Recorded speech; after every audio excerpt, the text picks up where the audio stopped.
नमस्कार, न्यूज 18 मध्य प्रदेश छत्तीसगढ़ देख रहे हैं आप। मैं हूं प्रशांत कटारे और मध्य प्रदेश में कोरोना के आज 32 नए मरीज मिले हैं, जिसके बाद अब प्रदेश में कोरोना पॉजिटिव की संख्या बढ़कर 612 हो गई है। और आज इंदौर में 21, उज्जैन में 7 और रायसेन में 3 और जबकि श्योपुर में एक मामले सामने आए हैं। कोरोना से मरने वालों की संख्या अब 45 तक पहुंच गई है। वहीं अगर इंदौर की बात करें तो यहां सबसे ज्यादा मामले अभी तक सामने आए हैं। यहां कोरोना पॉजिटिव मरीजों की संख्या 327 तक पहुंच गई है, जबकि 33 लोगों की मौत भी हो चुकी है कोरोना वायरस के चलते। वहीं 2 पॉजिटिव मरीज भी रिकवर हो गए हैं, जिनको आज अस्पताल से डिस्चार्ज कर दिया गया। तो मध्य प्रदेश में लगातार आंकड़ों का कह सकते हैं कि आंकड़े बढ़ते हुए 600 पार पूरे मध्य प्रदेश में आंकड़े हो गए हैं। अगर इंदौर का ही जिक्र करें तो 327 कोरोना पॉजिटिव मामले अभी तक सामने आ चुके हैं। कुल 45 मौतें मध्य प्रदेश में अभी तक कोरोना वायरस के चलते हो चुकी हैं और सबसे ज्यादा मौतें इनमें 33 लोगों की जान इंदौर में गई है।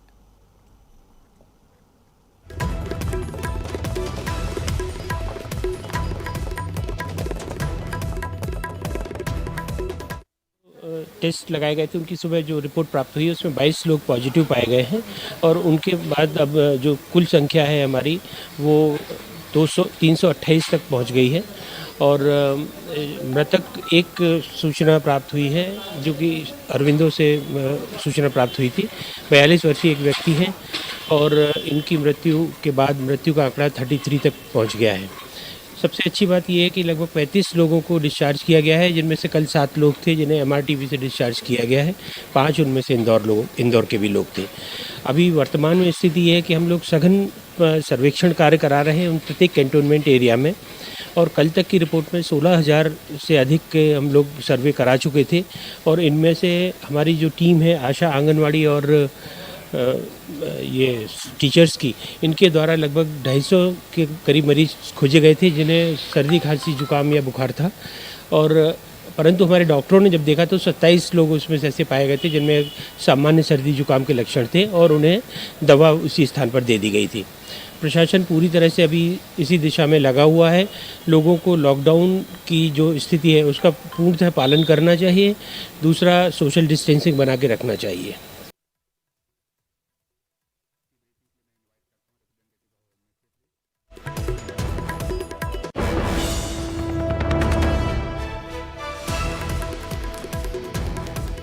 तो मध्य प्रदेश में कुल 612 लोग अभी तक संक्रमित पाए गए हैं और इंदौर में सबसे ज्यादा सेवानिवृत्त अधिकारी और स्टाफ भी पुलिस की एनफोर्समेंट में मदद करने के लिए आगे आ रहा है।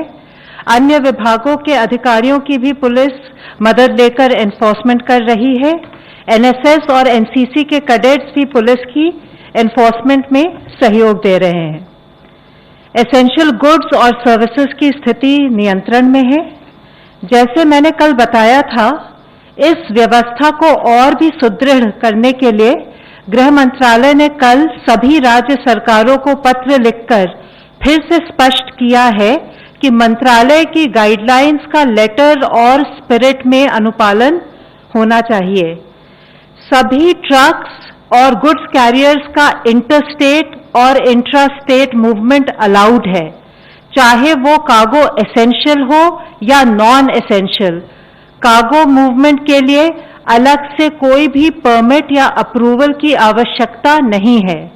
खाली ट्रक्स और गुड कैरियर्स भी अलाउड है, क्योंकि ये गुड्स को पिकअप करने के लिए जाते हैं या गुड्स की डिलीवरी करने के बाद वापस आते हैं। ट्रक में ड्राइवर और उसके साथ एक व्यक्ति परमिटेड है। हमने पत्र में ये भी लिखा कि लोकल अथॉरिटीज को ट्रक ड्राइवर और क्लीनर की सक्रियता के साथ उनके घरों से ट्रक की लोकेशन तक जाने में सहयोग देना चाहिए। लॉकडाउन एक्टिविटीज के अंतर्गत जो औद्योगिक और व्यावसायिक एक्टिविटीज की अनुमति है, उनके वर्कर्स की सरल आवाजाही में भी लोकल अथॉरिटीज को सहयोग देना चाहिए। रेलवेज, एयरपोर्ट्स, सी पोर्ट्स और कस्टम्स के अधिकारियों को उनके स्टाफ और कंट्रैक्चुअल लेबर को पास देने के लिए अधिकृत किया गया है। ये सब भी सुनिश्चित करना चाहिए। स्टेट्स और यूटीज को त्वरित गति से उन कंपनीज और संगठनों के वर्कर्स के लिए पास इशू करना चाहिए जो लॉकडाउन रेस्ट्रिक्शन से एग्जेम्प्ट हैं। जो मैन्युफैक्चरिंग यूनिट्स स्टेट्स और यूटीज के बॉर्डरिंग एरियाज में हैं, उनको कोई समस्या ना आए, इसका भी ध्यान रखना चाहिए। जो सूक्ष्म, लघु और मध्यम उद्यम एसेंशियल आइटम्स में कार्य कर रहे हैं, जैसे आटा, दाल और एडिबल ऑयल, उनके कार्यों में कोई रोक टोक नहीं होनी चाहिए। वेयर हाउसेस, कोल्ड स्टोरेजेस को भी बाधा रहित तरीके से ऑपरेट करने देना चाहिए, चाहे वे एसेंशियल गुड्स के लिए कोल्ड स्टोरेज और वेयर हाउस हो, चाहे अन्य गुड्स के लिए। ये निर्देश हॉटस्पॉट्स और कंटेनमेंट एरियाज को छोड़कर सभी क्षेत्रों पर लागू हैं और इन सब एक्टिविटीज को करते हुए सोशल डिस्टेंसिंग और प्रॉपर हाइजीनिक प्रैक्टिसेस का कंप्लायंस इंश्योर करना चाहिए। सभी राज्य सरकारों को सुनिश्चित करना है कि सभी डिस्ट्रिक्ट अथॉरिटीज और फील्ड एजेंसीज तक इन गाइडलाइंस की जानकारी पहुंचाए, जिससे कि लोक हित में ये सब परमिटेड एक्टिविटीज बाधा रहित और सुचारू रूप से चलती रहे। इन सब मेजर्स से हम इंश्योर कर सकते हैं कि लॉकडाउन के दौरान एसेंशियल कमोडिटीज और सर्विसेज में कोई भी कमी ना आए। धन्यवाद। ICMR representative please. कल तक हमने 2,06,212 टेस्ट किए हैं। उनमें से 14,855 पिछले दिन जो हुए थे वो 156 लैब से हुए हैं और जो 69 जो प्राइवेट सेक्टर में के लैब है उनमें से 1913 टेस्ट हुए हैं। हमने 14 मेंटोर इंस्टीट्यूट्स करके उनको खड़े किया है कि जो यानी सब लोगों का कहना है कि अलग अलग जगह पे टेस्टिंग फैसिलिटी होए तो वो रीजनल उनको स्टेट एलोकेशन किया है और वो लोग अपने अपने इलाके में वो देखेंगे और कहीं नई लैब खोलना है क्या, कहीं वो फिजिबल है क्या, उनके पास सारे इक्विपमेंट है क्या और वो ट्रेन कर सकते हैं क्या। आज भी हमको इतना डरने की जरूरत नहीं है। जिस ढंग से हम टेस्ट कर रहे हैं अभी जितना स्टॉक है उसमें हम 6 हफ्ता टेस्टिंग आराम से कर सकते हैं। Representative of health please.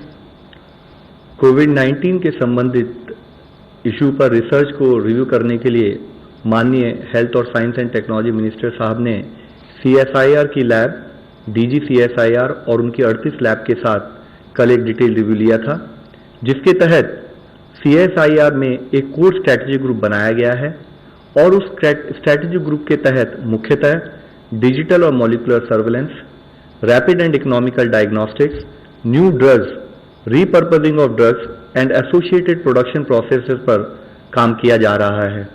CSIR की ये labs private sector industries, public sector units, medium and small scale industries और मंत्रालयों के साथ भी क्लोज कोऑर्डिनेशन में कार्य कर रही हैं।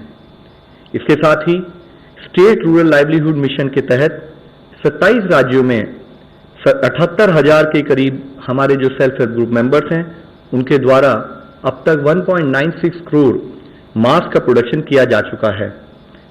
साथ ही नेशनल कैडेट कोर द्वारा एक्सरसाइज NCC योगदान के तहत सिविल एडमिनिस्ट्रेशन की मदद की जा रही है। कोविड-19 के खिलाफ की इस लड़ाई में अब तक 50,000 से अधिक लोगों ने वॉलंटियर किया है। माननीय प्रधानमंत्री जी ने कहा है कि जान भी है जहान भी है और उनकी यह call is also backed by action. 10 अप्रैल तक प्रधानमंत्री गरीब कल्याण योजना के पैकेज के तहत अब तक 30 करोड़ से अधिक गरीब लोगों को कोविड-19 के कारण हुए लॉकडाउन के प्रभाव से संबंधित बचाने के लिए सपोर्ट के लिए 28,256 करोड़ रुपए की फाइनेंशियल असिस्टेंस प्रदान की गई है। This includes support to 19.86 crore Jan Dhan Yojana women account holders, जिनको कि 9,930 करोड़ रुपए ट्रांसफर किए गए हैं। साथ ही PM किसान योजना के तहत 6.93 करोड़ फार्मर्स को करीब 13,855 करोड़ रुपए ट्रांसफर किए गए हैं। इसी तरीके से सोशल असिस्टेंस प्रोग्राम के तहत 2.82 करोड़ विडोज, सीनियर सिटीजन्स और जो हमारे दिव्यांग हैं उनको करीब 1,405 करोड़ रुपए ट्रांसफर किए गए हैं। 2.16 करोड़ जो हमारे बिल्डिंग और इंफ्रास्ट्रक्चर वर्कर्स हैं उनको भी करीब 3,066 करोड़ रुपीस की राशि के द्वारा हमने ऑनलाइन ट्रांसफर किया है। मैं यही आप लोगों की दृष्टि में लाना चाहूंगा कि while nation is at lockdown, हम ये चाहते हैं कि लाइफ ना रुके और इसीलिए एफर्ट्स हैं कि while lives are being protected, उसी के साथ साथ लाइवलीहुड्स के ऊपर भी काम हो। अब तक अगर मैं आप लोगों की दृष्टि में लाना चाहूंगा तो एक बहुत पॉजिटिव न्यूज लाना चाहूंगा कि अब तक अराउंड 857 लोग रिकवर हो चुके हैं और उनको हॉस्पिटल से डिस्चार्ज किया जा रहा है। इसके साथ ही अगर आप देखें तो एक ही दिन के अंदर 141 लोग जो रिकवर हुए हैं हमारे यहाँ पर। अगर पॉजिटिव केसेस और रिपोर्टेड डेथ की स्थिति अगर हम देखें तो टोटल 9,152 पॉजिटिव केसेस आए हैं, टोटल 308 डेथ रिपोर्ट हुई हैं और एक दिन के तहत देखें तो 796 पॉजिटिव केसेस एडिशनल आए हैं और इसके साथ ही टोटल 35 एडिशनल डेथ देश में रिपोर्ट की गई हैं। इसके साथ ही मैं आप लोगों की दृष्टि में लाना चाहूंगा कि एक पॉजिटिव डेवलपमेंट फील्ड स्थाई पर जो हमारा जिला एडमिनिस्ट्रेशन, जो हमारे फ्रंटलाइन वर्कर्स काम कर रहे हैं उसके रिजल्ट दिखने भी लगे हैं। आज अगर हम देखें तो 15 राज्यों में 25 जिलों में उसमें पिछले 14 दिन से, जबकि वहां पर इससे पहले की पॉजिटिव केसेस आए थे, तो पिछले 14 दिनों से कोई भी पॉजिटिव केसेस रिकॉर्ड नहीं हुए हैं। मैं इन जिलों के नाम आपकी दृष्टि में लाना चाहूंगा जिसमें है गोंदिया इन महाराष्ट्र, राजनांदगांव, दुर्ग और बिलासपुर इन छत्तीसगढ़, देवनगिरी, कोडगु, तुमकुरू और उडुपी कर्नाटक में, साउथ गोवा इन गोवा, वायनाड और Kottayam in Kerala, west Imphal in Manipur, Rajouri in Jammu and Kashmir, Aizawl west in Mizoram, Mahe in Puducherry, SBS Nagar in Punjab, Patna, Nalanda और मुंगेर बिहार में, प्रतापगढ़ इन राजस्थान, पानीपत, रोहतक, सिरसा इन हरियाणा, पौड़ी गढ़वाल इन उत्तराखंड, भद्राद्री कोत्तागुड़म इन तेलंगाना। इसमें मुख्यतः बात यह है कि इन जिलों में जब पॉजिटिव केस आया तो डिस्ट्रिक्ट एडमिनिस्ट्रेशन ने कंटेनमेंट स्ट्रैटेजीज के तहत काम किया और जिसके रिजल्ट फलस्वरूप हमें कुछ कुछ दिखने भी लगे हैं। लेकिन आज फिर भी यह जरूरत है कि हम अपनी विजिलेंस कंटिन्यूड उसी विगर, उसी एनर्जी के साथ बनाए रखें। हम यह सुनिश्चित करें कि आने वाले दिनों में भी इन जिलों में कोई नया केस ना आए। हम हर स्तर पर टेक्नोलॉजी का यूज कर रहे हैं। टाइमली रेस्पॉन्स के लिए कटिंग एज टेक्नोलॉजी का यूज करना बहुत ही आवश्यक है। हम टेक्नोलॉजी के द्वारा live case tracking, case management और कंटेनमेंट प्लान की इंप्लीमेंटेशन और मॉनिटरिंग के लिए भी इस्तेमाल कर रहे हैं।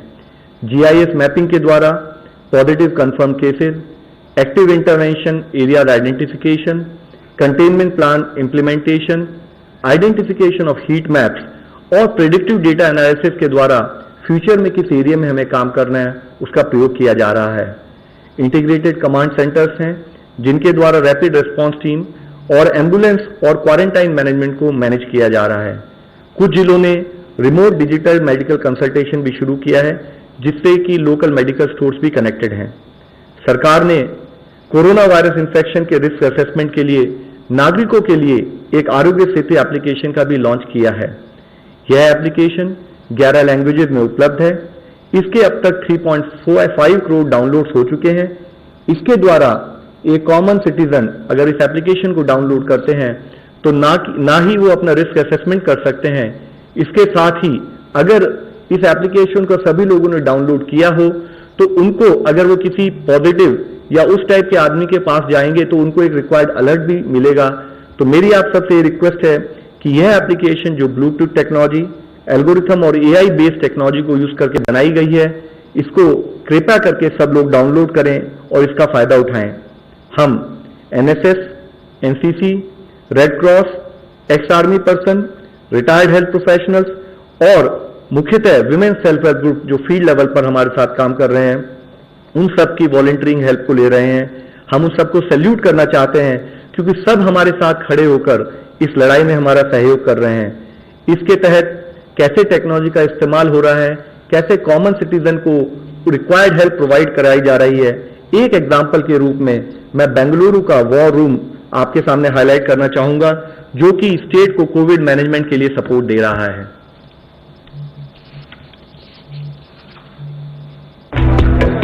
भारत की सूचना प्रौद्योगिकी की राजधानी माने जाने वाला शहर बेंगलुरु, जहां आईटी एक्सपर्ट्स कंप्यूटर और इंटरनेट प्रणालियों को प्रभावित करने वाले वायरसों का समाधान ढूंढने में कभी चूकते नहीं।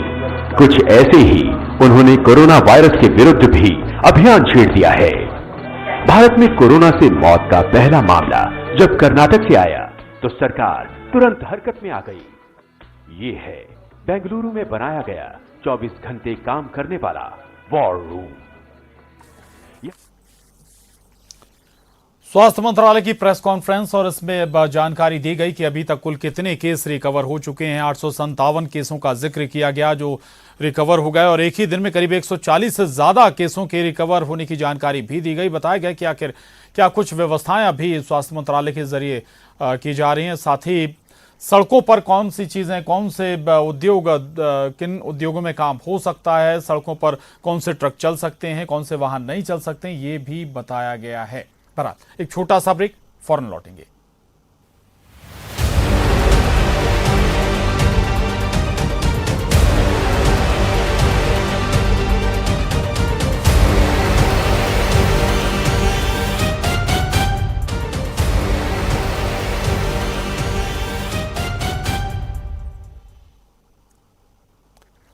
और ब्रेक के बाद खबर मंदसौर से, जहां गुटखा बेचने और खाने पर अब एफआईआर दर्ज होगी। कलेक्टर मनोज पुष्प ने यह आदेश दिया है और गुटखा खाने से कोरोना संक्रमण का हवाला भी कलेक्टर मनोज पुष्प ने दिया है। तो अब मंदसौर में गुटखा पर बैन रहेगा। गुटखा बेचने और खाने पर एफआईआर दर्ज की जाएगी। कलेक्टर मनोज पुष्प का यह आदेश है और इतना ही नहीं, उन्होंने गुटखा खाने से कोरोना संक्रमण का हवाला दिया है। हालांकि लॉकडाउन के बीच सभी तरह की इस तरह की बिक्री और खरीदी पर पहले से ही रोक है, और लेकिन ये जरूर समझना होगा कि ये आदेश लॉकडाउन खुलने के बाद भी अमल में आएगा क्या। तो मंदसौर से यह खबर है, गुटखा बेचने और खाने पर अब एफआईआर दर्ज होगी।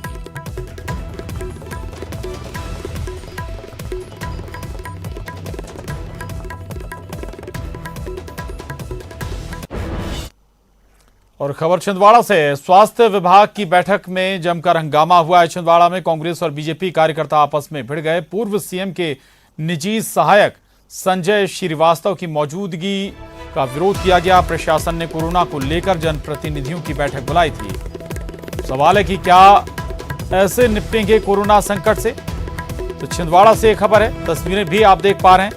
स्वास्थ्य विभाग की बैठक थी और इसी बैठक में जमकर हंगामा हो गया। कांग्रेस और बीजेपी कार्यकर्ता आमने सामने आ गए।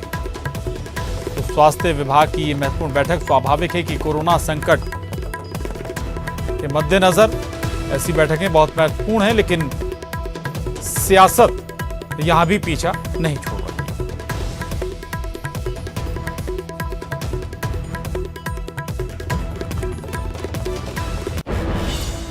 बहरहाल बुलेटिन में बस इतना ही। खबरों का सिलसिला लगातार जारी है।